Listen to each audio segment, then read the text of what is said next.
Empire Tales: Alexander the Great, the king who conquered the world.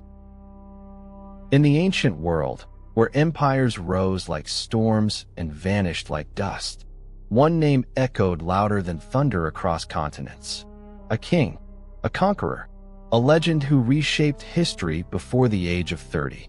This is the story of the man who dared to conquer the world.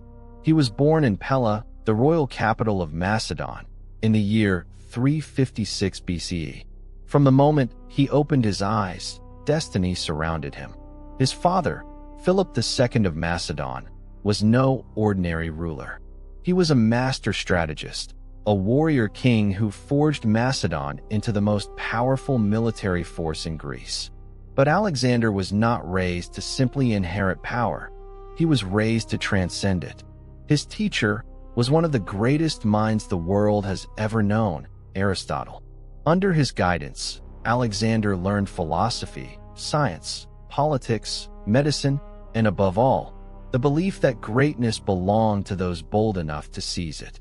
But knowledge alone does not create legends. Fire does. At just 16 years old, Alexander commanded armies.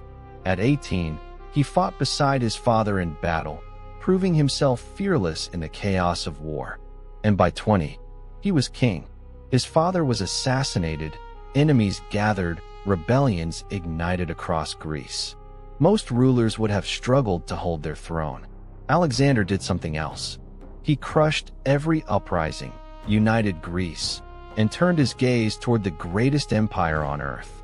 To the east lay Persia, a vast empire stretching across millions of miles, rich beyond imagination, ruled by the powerful king Darius III.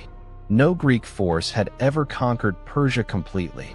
Alexander intended to change that. In 334 BC, he crossed into Asia with an army far smaller than Persia's.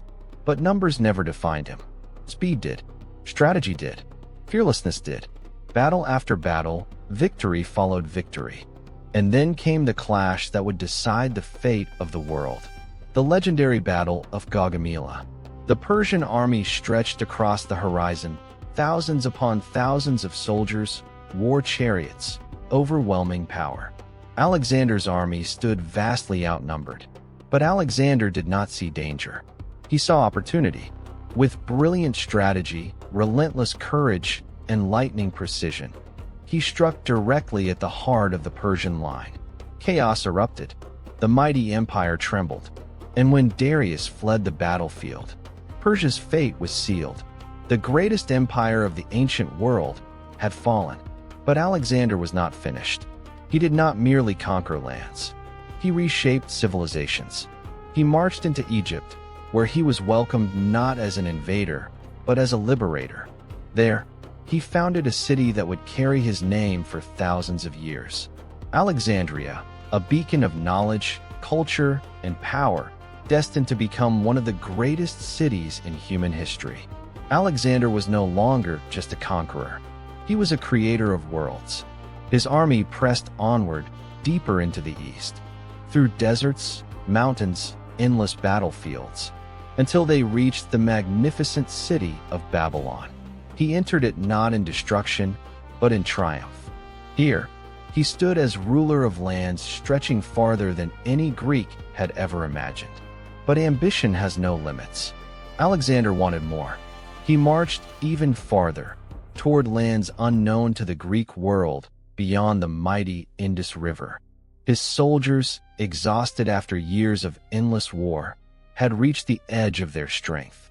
They refused to go on.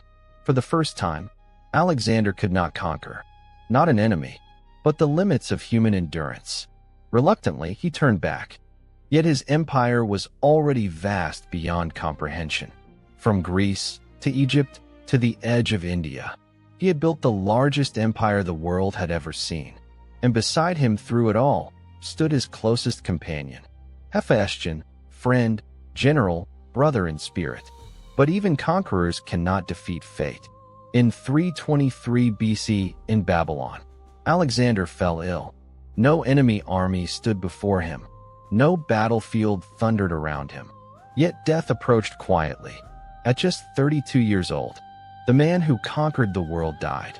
His empire, vast and powerful, quickly fractured without him. Generals fought, kingdoms divided, unity vanished. But Alexander's legacy did not disappear. It transformed the world forever. Greek culture spread across continents. Ideas blended, civilizations merged, knowledge traveled farther than ever before. The age that followed, the Hellenistic world, was born from his ambition. Cities he founded flourished for centuries.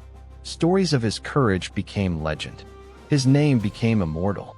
Alexander did not merely conquer territory. He conquered imagination.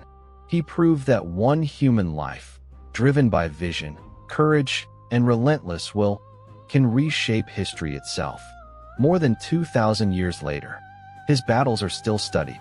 His strategies still admired. His legend still inspires. He lived fast. He conquered vast. And he died before the world could ever truly contain him. Alexander the Great, not just a king, not just a conqueror, but a force of destiny, who dared to dream of ruling the world, and came closer than anyone ever had.